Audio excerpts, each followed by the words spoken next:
Good morning, everyone. Thank you for being here today. My name is Carmen Norm, the Director of Connected Careers, and this is Naomi Moore, our Senior Job Coach at Connected Careers.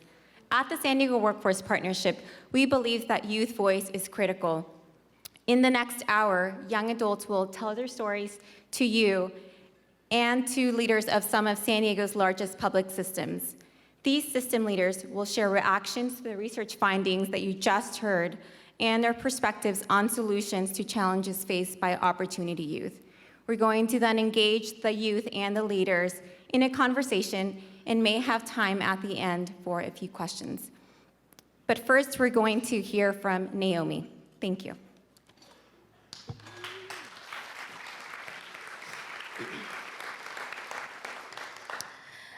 Good morning, everyone. My name is Naomi Moore, and I'm 20 years old. During my middle school and my high school year growing up, me and my family moved around a lot back and forth from California. I never had time to stay stable at one exact school.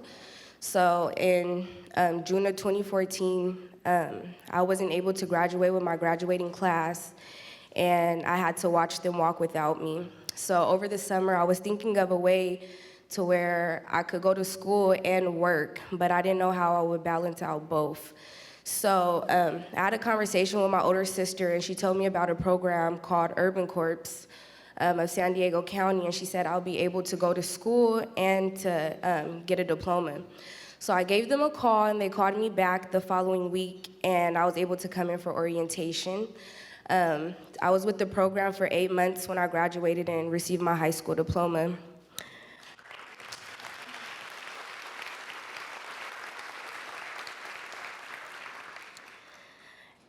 So ever since then, that was my first job, and I have never been without a job. I like getting my own money, and I have to ask people for things. So the next step for me now is going to community college, which I'll be starting in August, and I'm going for business management.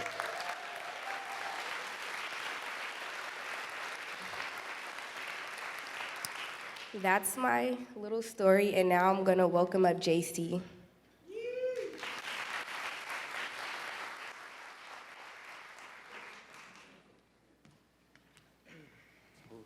The lights. Good morning, everyone. My friends call me JC. Everyone can call me JC, but my name is Jacinto Carrera, Jr. So I'm going to tell you my story, and my story begins perfect.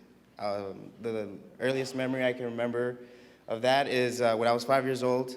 My father and mother were both immigrants, were both immigrants.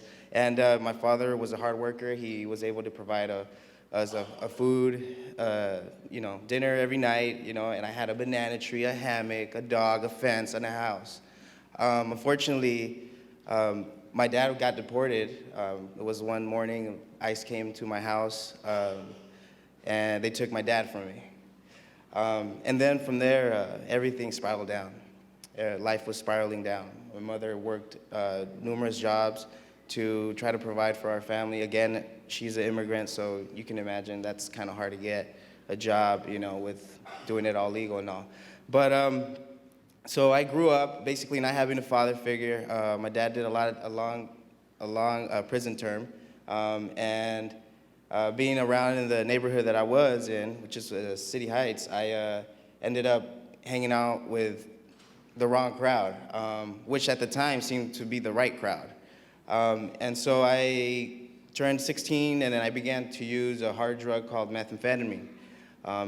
So being 16 and coping with drugs, I lost focus, or never really had focus in knowing what it was to be a self-sufficient adult or be responsible or accountable. And so I lived living room to living room with my family, sometimes in the car, and again, I was abusing drugs. I instigated a lot of fights, and that's kind of something else I used to cope with, get my emotions out, put them onto someone else. And so growing up, it was difficult to change my life at the point where I was at. So I was about 22 years old when I heard about a program called Doors of Change. And they took me in, they gave me unconditional love, they gave me a chance to change my life. So now I've been sober for 2 years.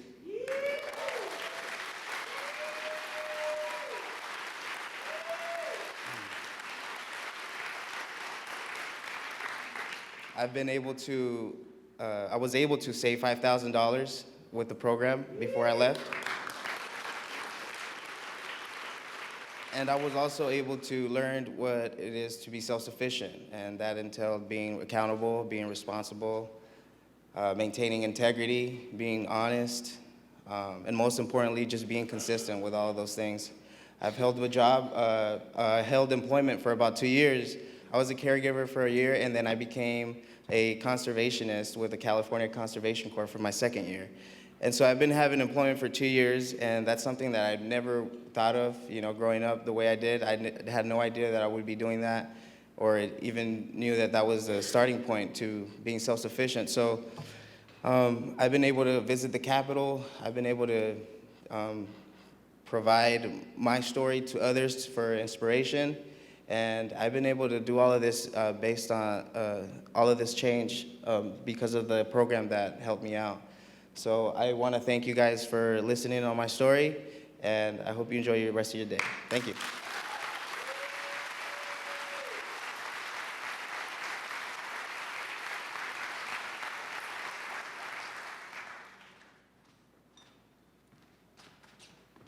Thank you, JC. Next, can we welcome Mia Fletcher?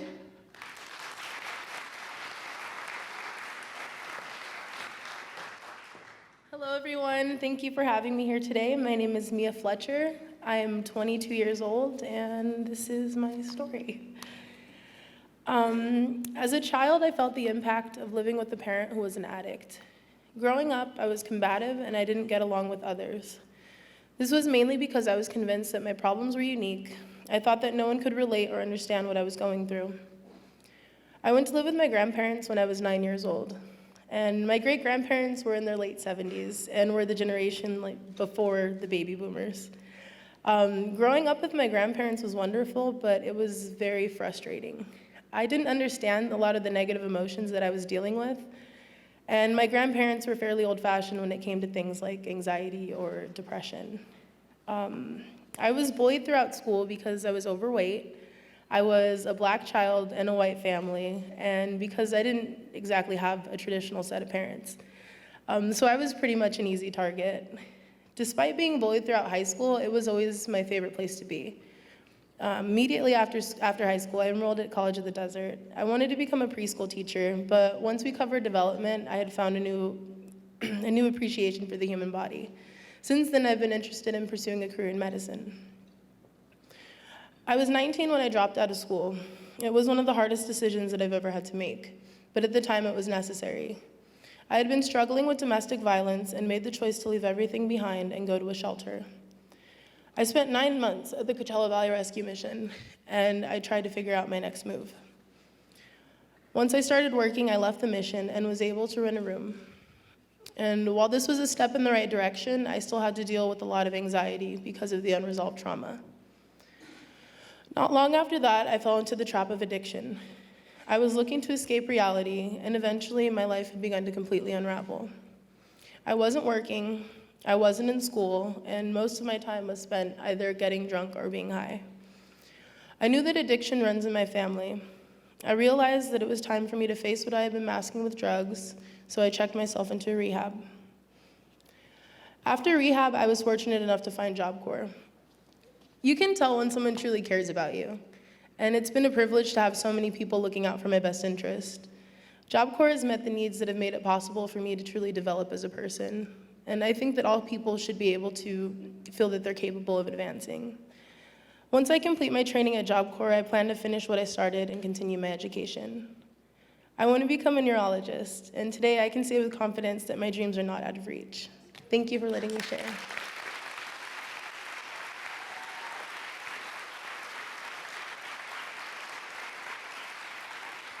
Thank you, Maya. Now can we welcome Jessica Rivera?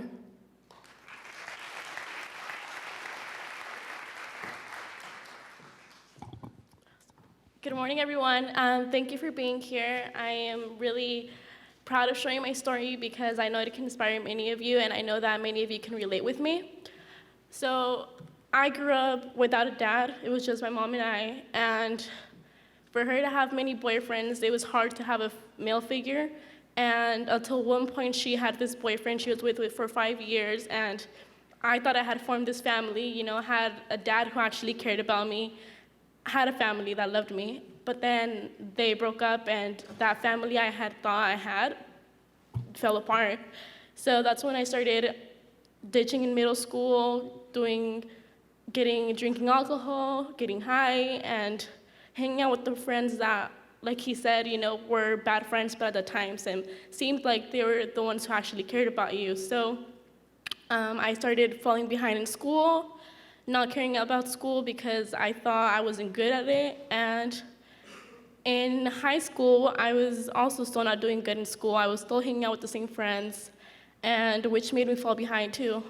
I felt unsafe in my community, so I picked up a knife once and took it to school. I forgot that I had it, and I was ditching, and I got caught with it, and I was expelled for a short period of time. During that time, I had to go to court, and I was put on probation for 6 months. But, luckily, I guess, my dean of students at the school fought for me to go back to school, and I was enrolled again.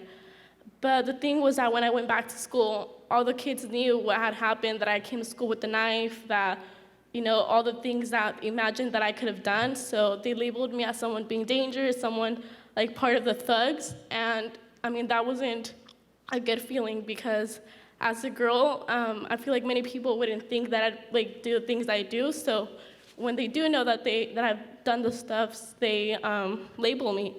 And so then I was put on probation for 6 months, and I feel like that was my turning point because growing up, not having supportive parents, not having someone that I can go to, I feel like my probation officer genuinely cared about me. So I started focusing in school. She told me to do what's important for my future, so I did, and I started to get my grades up to make my mom feel proud.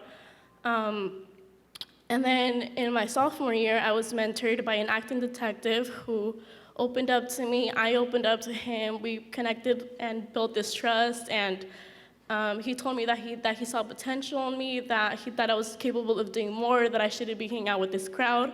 So I kind of listened to him, and I started to branch out and discover my potential. And I was involved in Youth Voice, which is a program who's been going on since 2008, and it's for ages 11 to 24. And what we do there is we speak about our needs in our community, and if you want to be part of your community, that's what we do. So ever since then, I feel like that's what has helped me and to focus more in school and everything. And in my senior year, I was still falling behind because of when I got expelled. So I had to change to a charter school, and that kind of didn't work the best because it's a whole different environment. You only go twice a week, and the tutors and teachers are busy. So it was a different set of environment that I had to adapt to, and I was still falling behind. And my mentor at Youth Voice reached out to me, and she told me about a program called Access, which has a lot of great opportunities for me. So I wanted to enroll. And now I've been out of school for 2 months, waiting to enroll into Access, and I'm finally going to get into Access, hopefully. And it's a huge for me to be part of school. I've never been really good at school, but I love school, and I know that I want to pursue my career in being the probation officer because I know that, like my probation officer, she helped me. I want to help other youth that have been through the same things that I have. And they can get inspired by me too. So, but as of right now, I don't have someone who's leading me into scholarships or how to get financial aid. So I'm kind of trying to figure it on my own. And I know there's other youth that are struggling through the same things. So that's why this is so important for everyone to be here. So thank you all.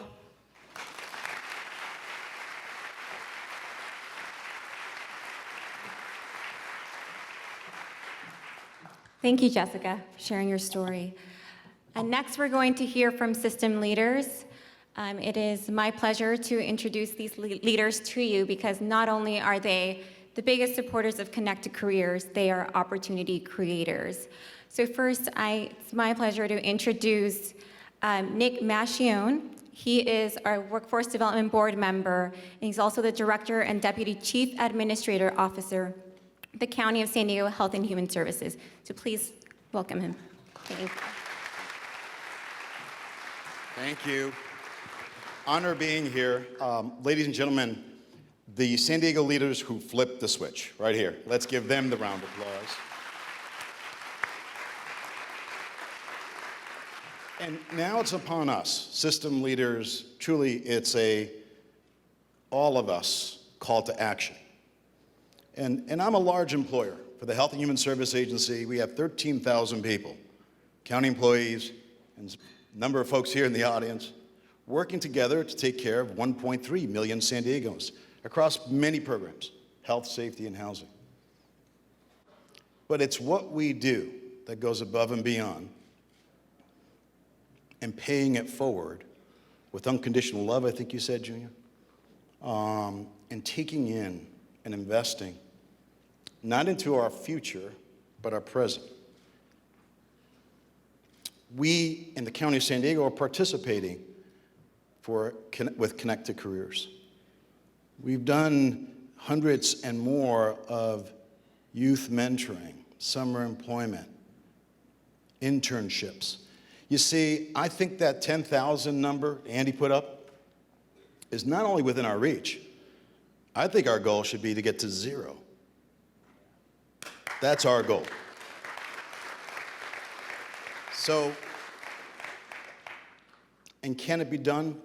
The most miraculous things have happened in this nation, happened here in San Diego, because we have this collective will. We're able to bring our community together. You know, that old proverb of go fast, go alone, go far, go together. We're going together. And it's our deeds, not our words. So what happens after today, after this morning, this afternoon, is taking that pledge for employers to say, we have to be part of the solution because we want to be, because it matters. Because if we want San Diego to be healthy, safe, and thriving, if we want every San Diegan to have the opportunity of living well, we have to give them hope. We have to give them the education and the supports and the love and the economic opportunity. And so that's why I'm really excited being on this great organization with the San Diego Workforce Partnership, because they believe, they provide that economic vitality with our board, but all of our partners. So I thank you for being here, but remember, we have the call to action that goes well beyond today's conference of what we're going to have to do because we want to do in helping our young adults. Thank you.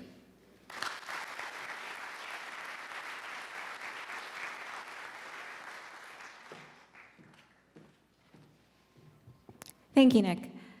Now, please join me in welcoming Ms. Cindy Martin, Superintendent of the San Diego Unified School District.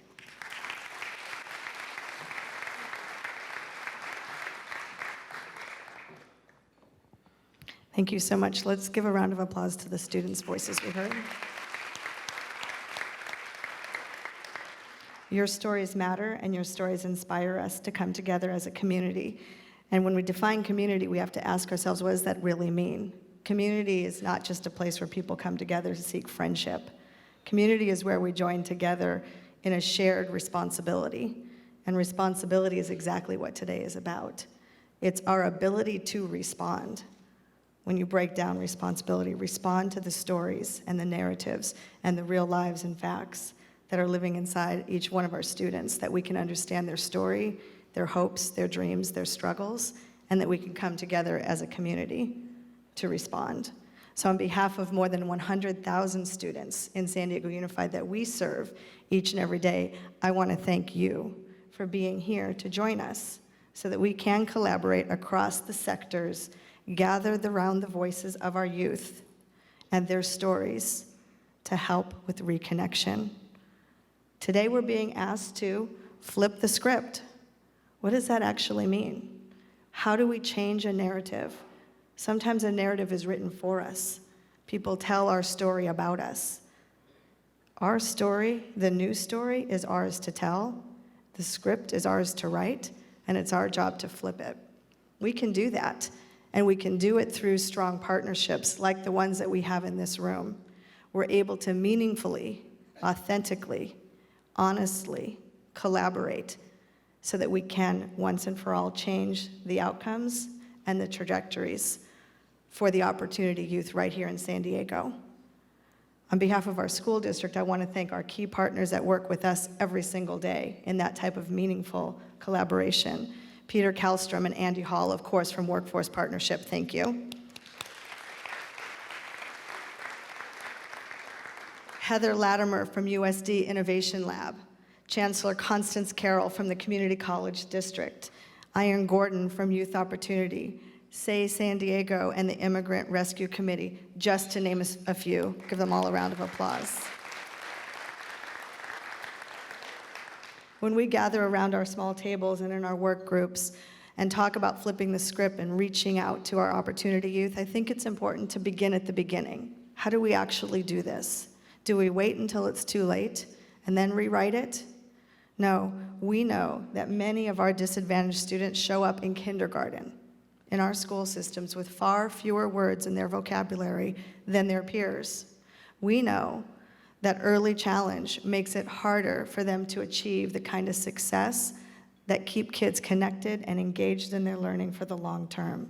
So we start at the beginning with early learning.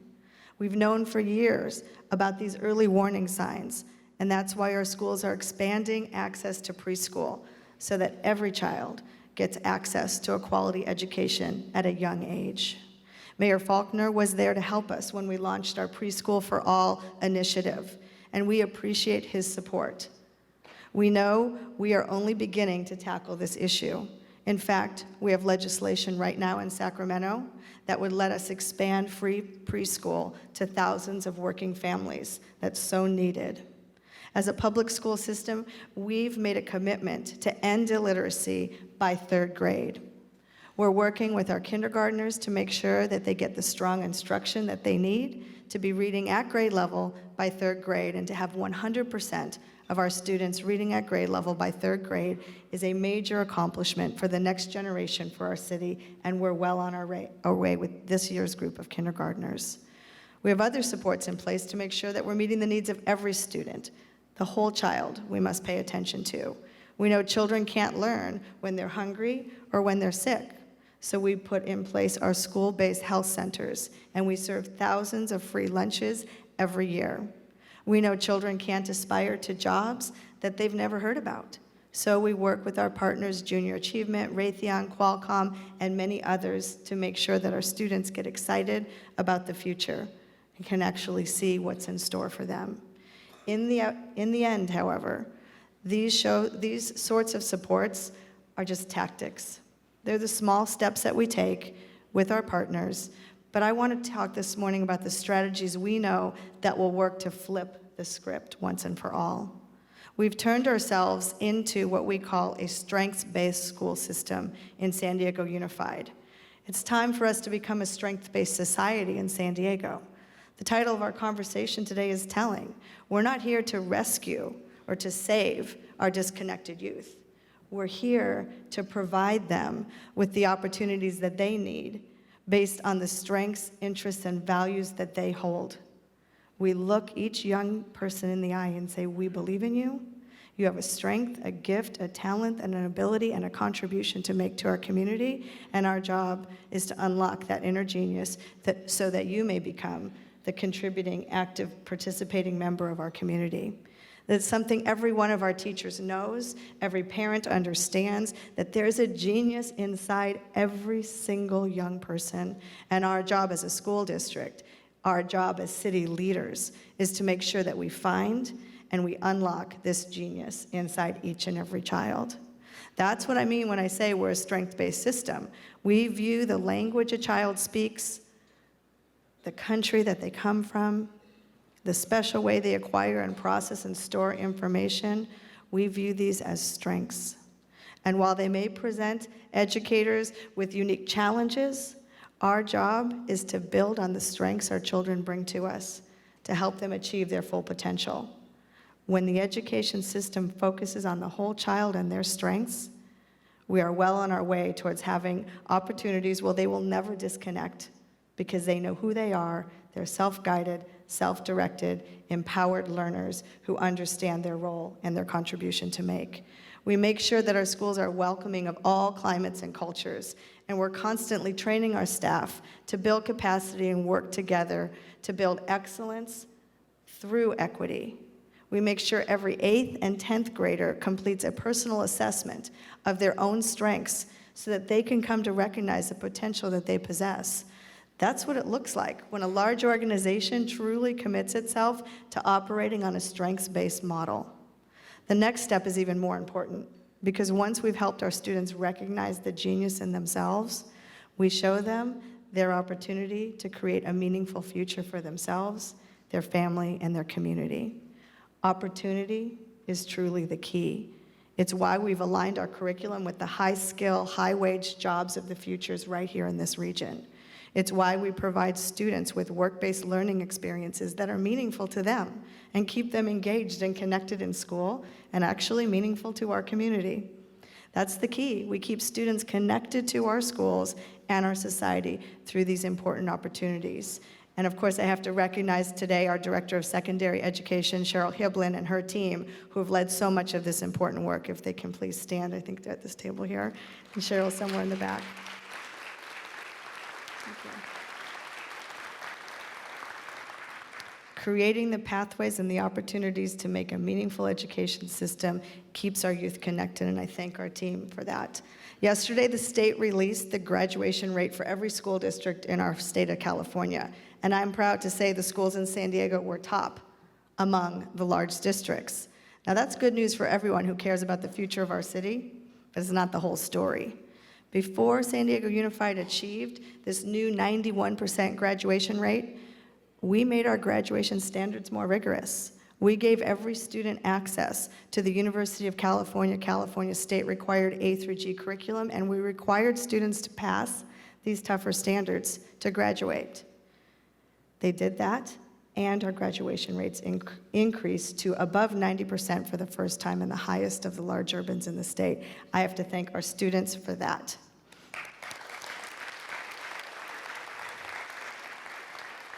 It goes to the heart of why we're here today. When we ask more of our students, provide that support, they rise to that occasion. And we listen carefully to the students to find out what do they need. And we provide equity and access by giving each and every student what they need, when they need it, in the way that they need it, and we listen closely and deeply to our youth. In the audience today, I have a team of San Diego Unified Equity Ambassadors who are the leading voices of our work around equity. May I please ask the Equity Ambassadors to please stand to be recognized?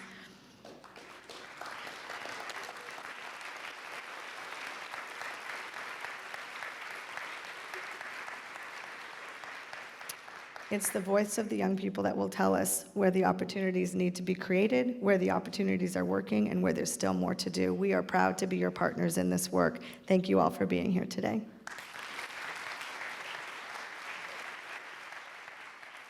Now, please welcome Carlos Turner Cortez, President of the San Diego Continuing Education and also Workforce Development Board member. Thank you. Good morning, ladies and gentlemen.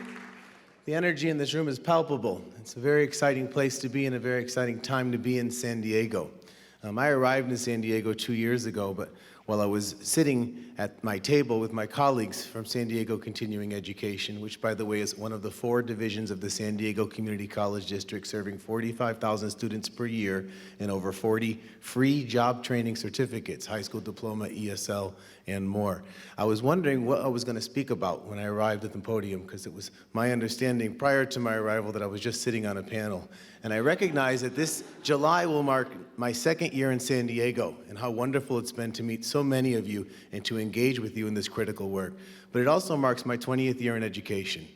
And I thought, maybe I can speak of 2 lessons I've learned in working on the front lines with Opportunity Youth. And the first of those 2 lessons is the difference, the most important factor that matters in the work that we're doing is the connections, the individual, personal, human connections we make with these young adults. And I call them young adults. I don't call them children. I don't call them kids. When you've experienced the trauma that these individuals have experienced, they've lost their childhood. My first teaching assignment was through Teach for America in New York City in the Washington Heights area. I walked into the school and I learned that parents weren't allowed into the school. There was a metal cage where they dropped off their kids and the students went into the school. Walked into my classroom, there were tiles missing from the floor. There weren't enough desks for my students. There was a window that was broken in New York in the winter. It's cold, it was covered with plastic the entire year.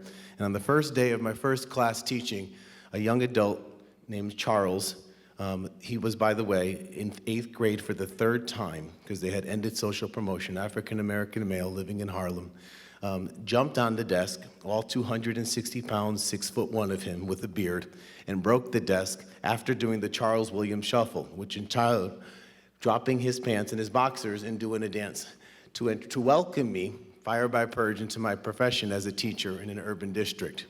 I didn't know what to do from there. I went home and I said, I don't know that I'm cut out for this. This young man made my life a living hell for about 6 weeks. And then one day as an 8th grade social studies teacher, the students were asked to do an assignment. It was the age of discovery. They had to create an invention and then do a commercial for their new invention. And lo and behold, in comes Charles Williams. The first day he came to my class on time with this trifold board, and he goes to the front of the board and he says, Cortez, I got a couple models. I said, oh, here we go. He brings these 2 young ladies to the front of the board, and he has them facing the board, and he pulls out what essentially was a bottle of Tylenol that he had relabeled, and he called his invention No Acid All Pills. And he had the 2 young ladies facing the board. One girl was thick, one girl was very lean. He said before and after for girls who have no ass at all. No acid all pills. I spoke with my colleagues, I spoke with my principal. They recommended that I call the mother in and have a long conversation with her. I didn't know what to do. It was clearly inappropriate, but he had never done anything for my class before. His mother was also the mother of 3 young men, 2 of them older than Charles. One had died in high school and the other was in jail. And she was notorious for wandering the streets in her muumuu at 3 in the afternoon drunk with rollers. We knew the life he came from, and it wasn't much of a life to have wanted for anyone. And so that day after school, I called the number, and I intended to speak with the mother about my concerns of the content of the assignment. And instead, she didn't answer the voicemail answer. And I left a message saying, I wanted you to know how proud I was of Charles, that he did his homework today in class. The next day, I got to my classroom, and he was never in school on time. He was there at 6:30 in the morning, an hour before the school opened, slouched over in front of my door, and I asked him to come into the classroom, and he started crying. And he said, Cortez, he goes, I just gotta let you know, no one's ever called my home in 11 years of education to ever say anything positive about me. And he said, what about this? There were no clubs or sports. He goes, what if you start a basketball team and I help you out with this class?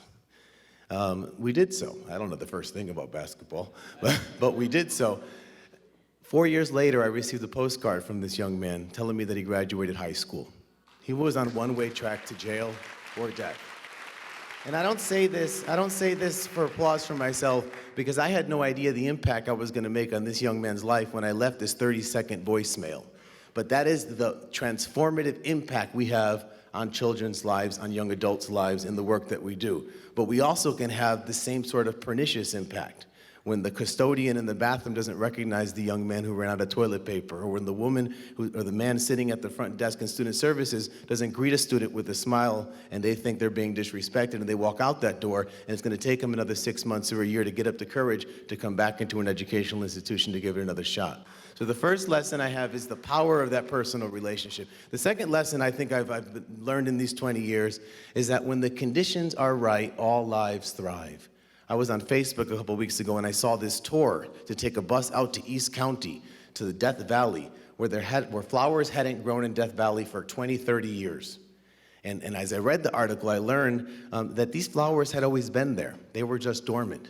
And when we had the rains that we had this past year, you see the brilliance. Just drive up and down the highways. Flowers we haven't seen in California in years.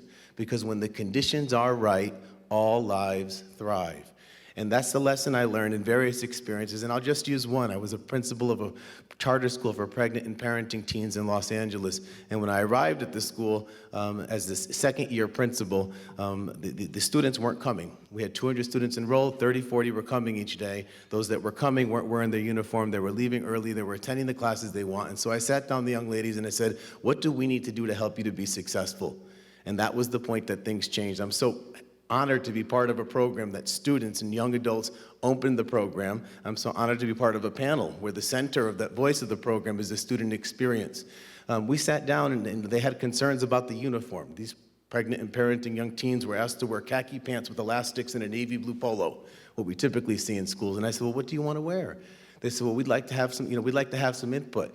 And then they weren't going to classes, and I said, well, what do you want to learn for your extracurriculars? And so they created a fashion illustration class and a fashion design class, and within 6 months, they launched a whole new line with various types of tops and bottoms that were inclined with the new school colors that they picked. And it was just, the difference is when we put student voice at the center, the school transformed. This school was in the middle of Rampart, Los Angeles, and you walk out the school's doors and there's graffiti everywhere, there's trash everywhere, but you walk into the school and it was impeccable. And these young ladies with tight jeans were wearing, with Sharpies in their back pocket when I started. There was no graffiti in the school. And once we had a funder walking through, and the funder asked me why, does the outside of the school look like it did? And one of the young ladies overheard the funder and said, because this is our school. And we need to give our institutions back to our students. They need to be the center of all work that we do, because when we do so, and we provide the wraparound supports to help students be successful, when we put the conditions in place, all lives thrive. I'm here today representing San Diego Continuing Education and a new initiative we have with initial seed funding from the Workforce Partnership, and we're just about to receive additional funding to double our numbers, which is a very exciting time for us. The program is called San Diego Gateway to College and Career. We've taken our first cohort in. This is for young adults ages 18 to 24, unless they have a waiver, Cindy Martin from the school district, to finish their high school diploma, career training, intensive case management and counseling, and most importantly, paid job internship opportunities. And I would just like quickly to acknowledge all of the members of the San Diego Continuing Education and the San Diego Community College District, if they can please rise to be acknowledged.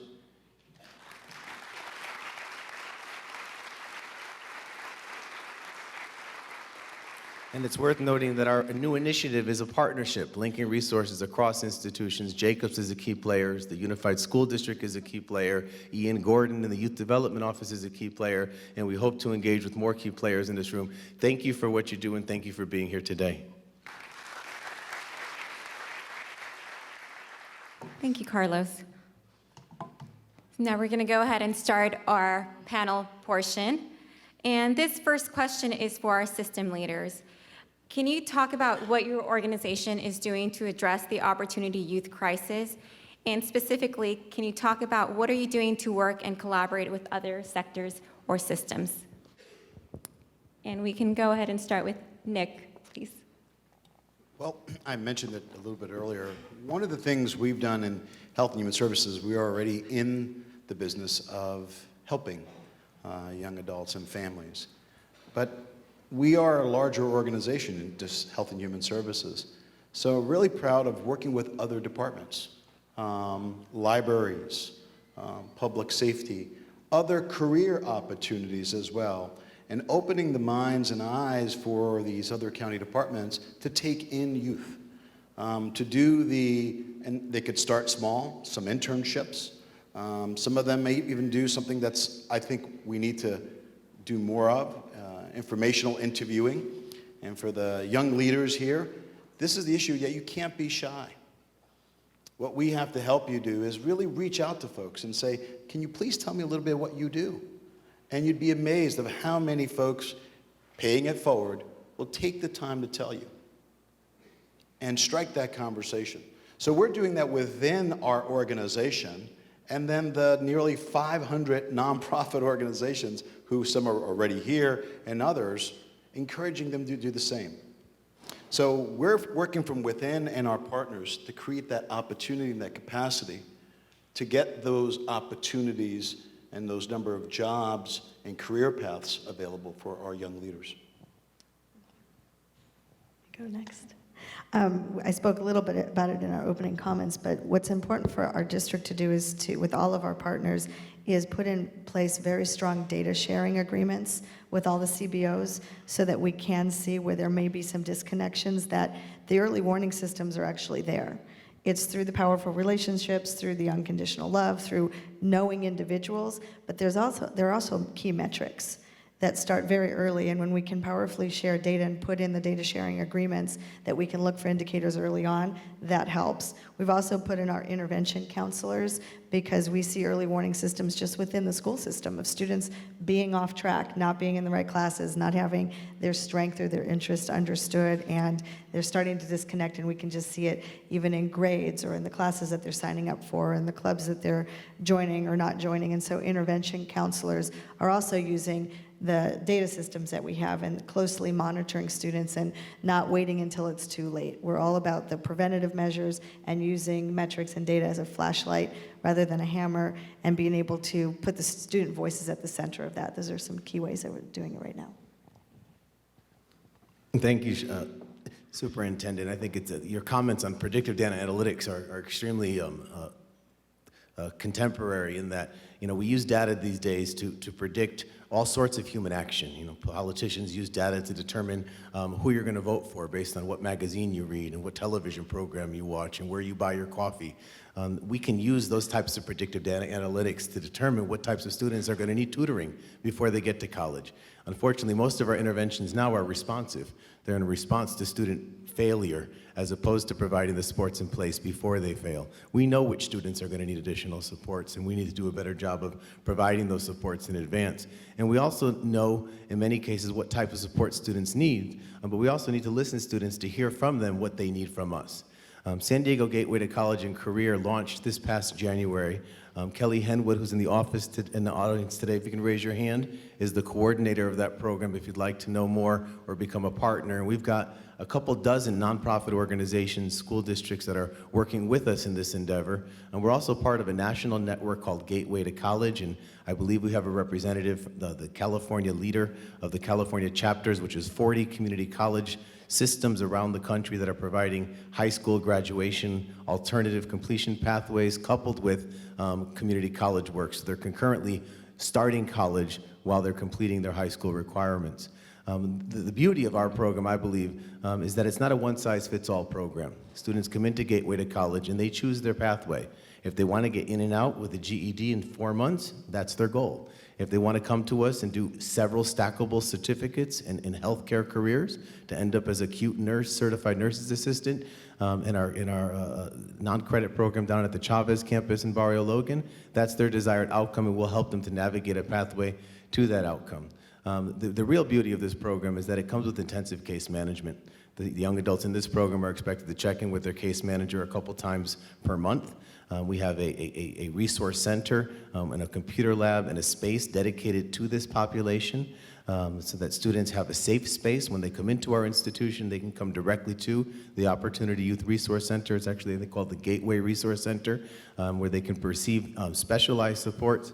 But most importantly, the two carrots in this program, one is paid job internships. We realize that one of the barriers to educational progress for these young adults is access to resources to survive off of. And so being able to provide them with a 120-hour internship at minimum wage can get their foot into a career pathway. And the other beauty is that San Diego Gateway to Career and College is the pathway, is the adult education pathway for the San Diego Promise. I think many of you are probably familiarized with the new Free Community College Initiative, working with the San Diego Unified School District, where high school students who meet minimum qualifications can then go into the community college and receive 2 years free tuition and textbooks.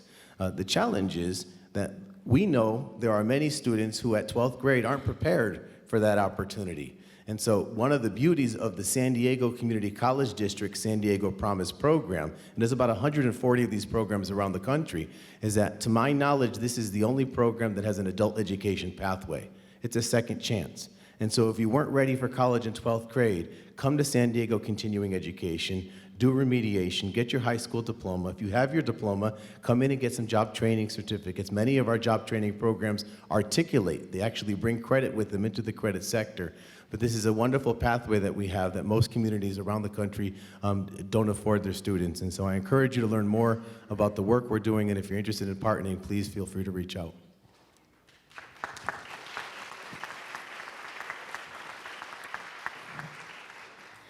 So I have a question for the youth.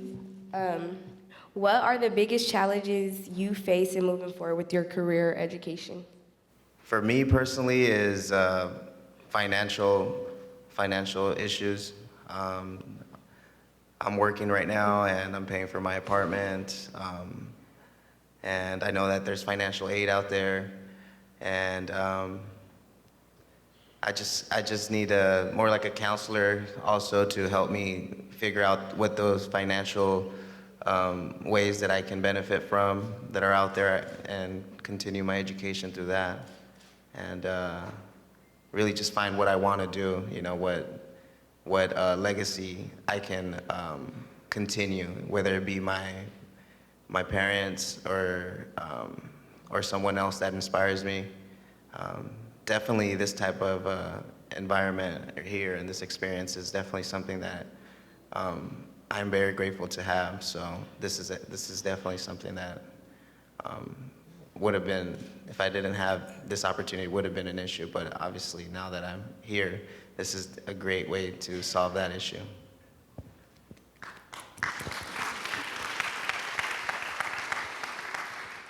Securing housing, finding employment, and balancing working and going to school, and I think cost of education.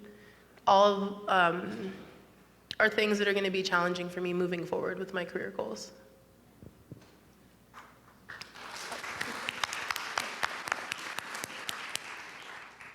What's challenging is, well, growing up, how I see it now is that elementary is free, middle school is free, high school is free. So why isn't college free, you know?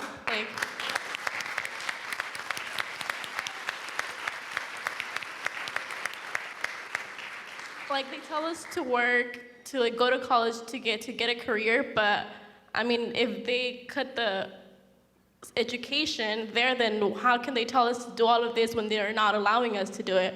And it's a struggle because I know that there's many youth, many young adults who want to go to college, but it's not free. They can't access it. They have to work hard. They have to find a way how to get there. And many, for example, the scholarships and financial aid, they're not presented at the youth. They have to search for it. They have to ask people where they can look for it, where they can get it.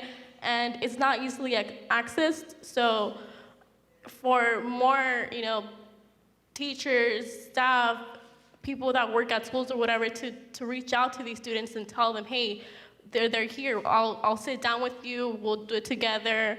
People that actually care about you going to school it's what we need.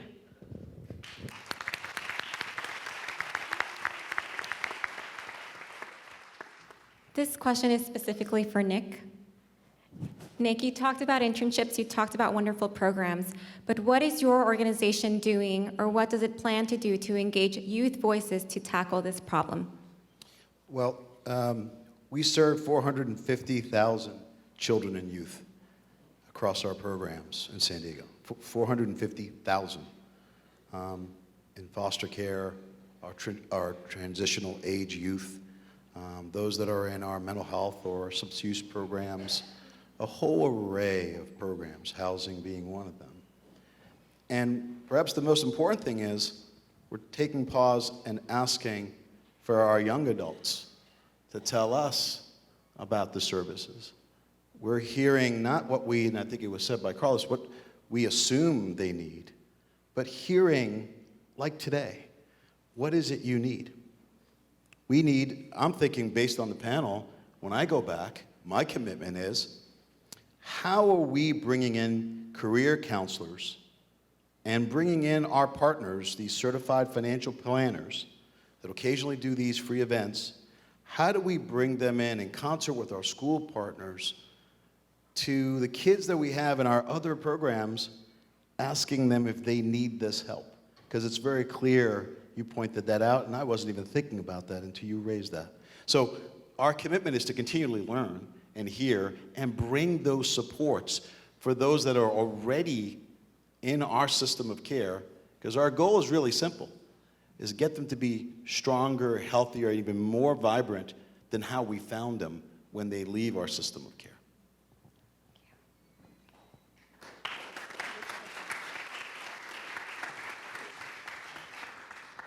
Okay, and this is for the youth again. So, what makes you want to be here and share your story? It's like, for me, it was I don't know, man. I'm different. I feel different because the thing that I went through was, as a young child, I had a good, that good beginning, thing, but not a lot of us have that.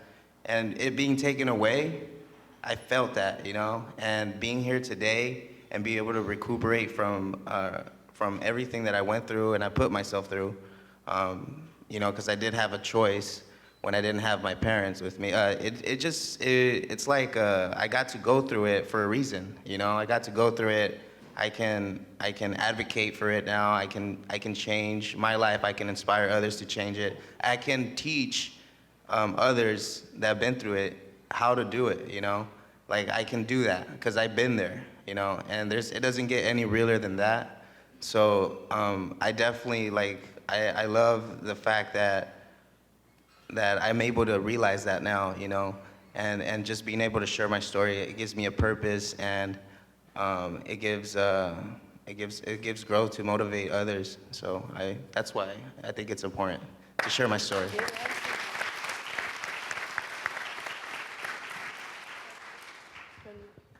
I think for me, struggling with abuse and trauma and addiction, I think it's important that I share my story so that people know that that's not all there is. You may feel like you're stuck, or you may feel like you can't move forward, but in sharing my story, hopefully I inspire people to see that there's more to life and that there is a future for you.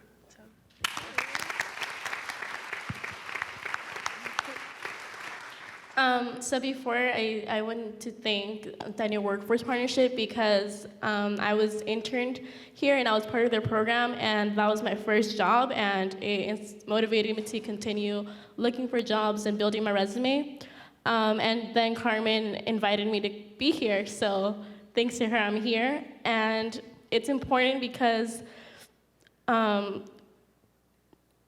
obviously growing up with all this trauma, anxiety, you don't have anyone to go to sometimes, and there's people who feel the same. They feel like, why should I bother someone with my problems if, they're not gonna do anything or whatever. So, but then when you start telling people about your story, they start hearing you and seeing that the reality of life, how people go through things and they have to cope with it and keep on moving forward and be resilient, bounce back, and go to where they want to be. So it's important because seeing people here that care about you, and what I want to do is to have trauma-informed systems so they can, not just help people, but build them for success and help them then achieve all their goals and guide them through what they want to be. And knowing that all these systems are here today, wanting to even hear about us and hear and want to be part of the solution is really important and gives me hope.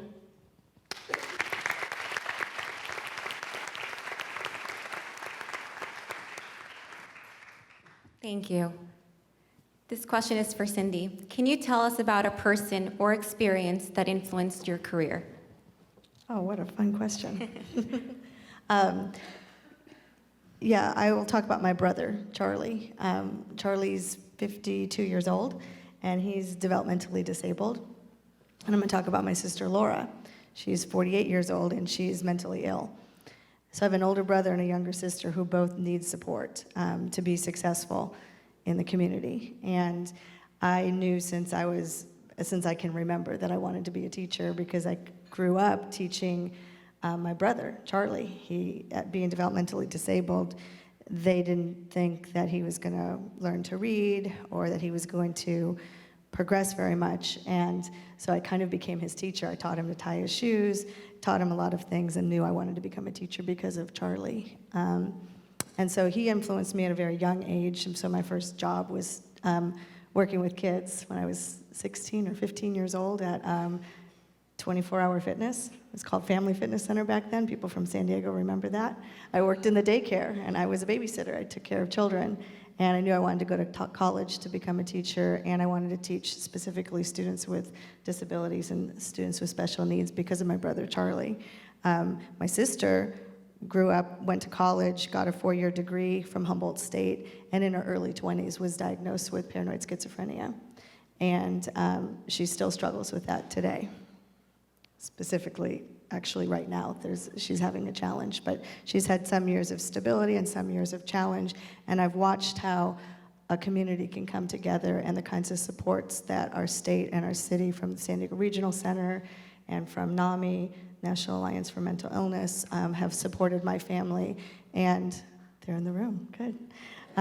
Jewish Family Service has been very involved with our family, the Regional Center, and I've watched how networks of care and networks of people can gather around my family. And a family, my mother's been involved in Jewish Family Service. She was president of Jewish Family Service, very involved. And so the influence of watching my mother raise 3 children, and we all turned out very different, and how social support systems and networks have been in place. I'd said my brother and my sister have influenced me, but it's truly my mother, and watching my mom learn from her how to be a contributing, participating member of her community and give back when she's had so many challenges in raising her children, and I was a challenge too. We all had our own special challenges, but I really appreciate all of the work and the support of this community my family and my brother and sister have benefited from, and my mother has given back in big and beautiful ways in the work that she's done in this community as well. So she's not in the room, but if you don't know her, my mom is Fern Siegel, and she's my hero, and it was her 79th birthday this week.